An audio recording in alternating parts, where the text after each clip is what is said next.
kecil ya. Allah Akbar. Nurul Fikri. Yes. Alhamdulillah. Lagi sama Ustazah Abaya. Hari ini kita akan mendengarkan sirah Nabi Hud. Sebelum kita mendengarkan sirah, kita berdoa dulu ya, saudara-saudara. Sikap berdoa, tangan diangkat, kepala ditundukkan, mata dipejamkan, hati dikhusyukkan. Berdoa mulai. Abata, a'udzu billahi minasyaitonir rajim. Bismillahirrahmanirrahim. Alhamdulillahi rabbil alamin. Ar-Rahmanir-Rahim. Maliki yaumiddin. Iyyaka na'budu wa iyyaka nasta'in. Ihdinas siratal mustaqim. Siratal ladzina an'amta 'alaihim ghairil maghdubi 'alaihim waladdallin. Asyhadu an la ilaha illallah. Aku bersaksi tiada Tuhan selain Allah. Asyhadu anna Muhammadar Rasulullah. Aku bersaksi bahwa Nabi Muhammad utusan Allah. Rabbi shrah li sadri wa yassir li amri wahlul 'uqdatam min lisani yafqahu qawli. Raditu billahi rabban wa bil islami dinan wa bi Muhammadin nabiyyan wa rasulan. Rabbi zidni 'ilman warzuqni fahman. Amin ya rabbal alamin. Selamat menyaksikan sirah-sirahnya saleh-salehah.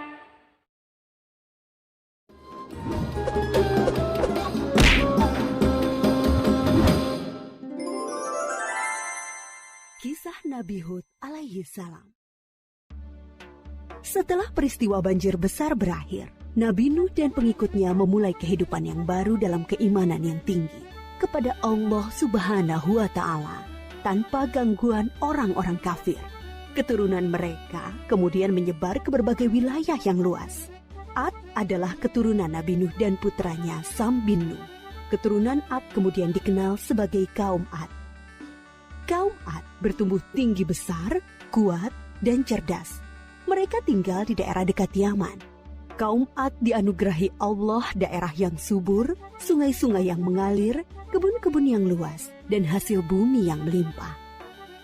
Kaum Ad pandai dalam tata kota dan pemerintahan.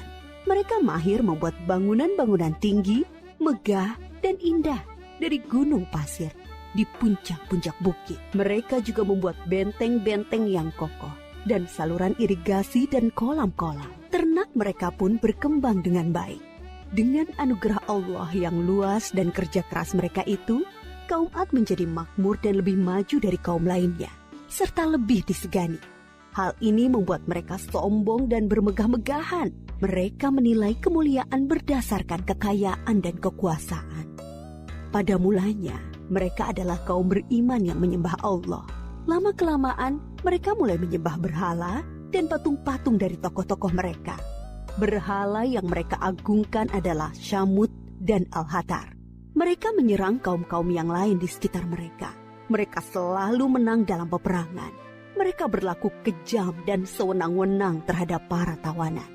Kehidupan sehari-hari mereka kemudian dipenuhi maksiat, penindasan kepada yang lemah, dan kedurhakaan kepada Allah. Di tengah masyarakat yang rusak itulah, Nabi Hud alaihi salam diutus Allah untuk menyampaikan ajarannya. Nabi Hud berasal dari keluarga kaya dan terpandang di kalangan kaum Ad. Akhlaknya mulia, cerdas, dan tidak terpengaruh oleh kerusakan kaumnya. Setelah sampai perintah Allah, mulailah beliau berdakwah mengajak kaumnya untuk kembali menyembah Allah. Hai kaumku, sembahlah Allah, tinggalkanlah berhala-berhala itu. Aku tidak meminta imbalan kepadamu atas semua ini. Upahku hanyalah dari Allah. Nabi Hud berdakwah dengan sabar tanpa putus asa. Tak henti-hentinya mengajak kaumnya untuk bertakwa kepada Allah, agar mereka terhindar dari azab Allah, sehingga mereka tidak mengalami nasib yang sama dengan kaum Nabi Nuh. Tetapi kebanyakan kaum Ad tidak mau mengikuti ajakan Nabi Hud. Mereka bersikeras untuk tetap menyembah berhala. Mereka menganggap Nabi Hud lemah akal dan gila. Dengarlah Hud, sembahan-sembahan kami telah mengutukmu sehingga engkau menjadi gila. Ucapanmu ngelantur, kacau. Itu karena kau menghina sembahan-sembahan kami. Kami tidak percaya pada ucapanmu. Datangkanlah azab yang telah engkau ancamkan. Kami tidak takut sedikit pun. Nabi Hud mengadukan kepada Allah atas perlakuan kaumnya. Beliau menyerahkan kepada Allah urusan pembalasan terhadap para pembangkang itu. Kemudian Allah menurunkan musim yang panjang yang membuat sungai-sungai dan sumur-sumur menjadi kering. Tanaman dan binatang ternak banyak yang mati. Kaum Ad dilanda kelaparan dan kehausan yang parah. Keadaan ini berlangsung beberapa tahun. Nabi Hud terus mengajak kaumnya untuk kembali menyembah Allah. Wahai kaumku, mohonlah ampun kepada Allah. Niscaya Dia akan menurunkan hujan yang lebat dan menambah kekuatanmu. Tetapi kebanyakan dari kaum Ad itu tetap pada kesesatannya. Mereka memohon-mohon pada berhala itu untuk segera mengakhiri kemarau dan menurunkan hujan. Mereka tetap tidak mau menyembah Allah. Akhirnya tibalah ketetapan Allah, yaitu azab yang diancamkan kepada mereka. Muncul awan hitam membentang di langit. Gumpalan awan hitam itu sangat tebal dan luas. Orang-orang kafir melihat awan hitam itu sangat gembira. Mereka berlarian sorak-sorai menyongsong awan itu. Mereka mengira hujan lebat akan turun sebentar lagi. Sesembahan kita telah mengabulkan doa kita. Hujan akan turun. Kesengsaraan kita akan segera hilang. Ternyata dugaan mereka salah besar. Gumpalan awan itu adalah azab dari Allah untuk orang-orang kafir. Terdengar suara gemuruh yang menakutkan. Bertiup angin yang sangat kencang. Angin itu dingin sekali rasanya. Orang-orang yang semula berkumpul menyambut hujan menjadi panik berhamburan mencari perlindungan. Jerit tangis terdengar di mana-mana. Tolong! Oh, dingin sekali. Ampun! Aku tidak tahan. Tolong! Orang-orang itu putus asa dan menyesal. Tetapi sudah terlambat. Angin dingin itu bertiup luar biasa kencangnya. Selama 7 hari 8 malam. Menumbangkan apa saja yang dilaluinya.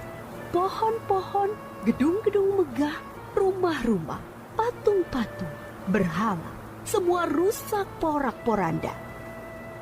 Setelah 7 hari 8 malam, topan itu berhenti. Negeri kaum Ad yang megah telah rusak binasa. Mayat-mayat orang kafir bergelimpangan di mana-mana. Tubuh yang tadinya gagah perkasa menjadi seperti batang pohon yang lapuk.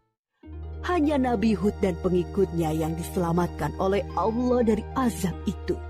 Mereka kemudian hijrah ke Hadramaut, membangun kehidupan baru di sana. Mereka hidup sejahtera dengan beriman kepada Allah Subhanahu wa Ta'ala. Nabi Hud wafat di tempat baru itu.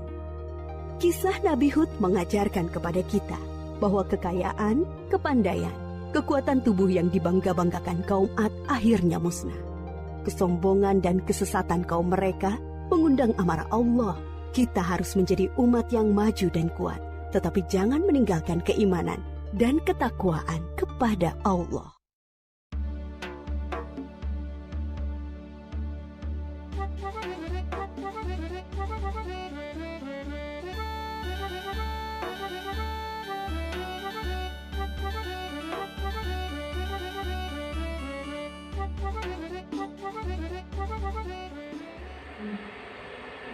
Terima kasih, Saleh Sirehat telah menyimak ceritanya.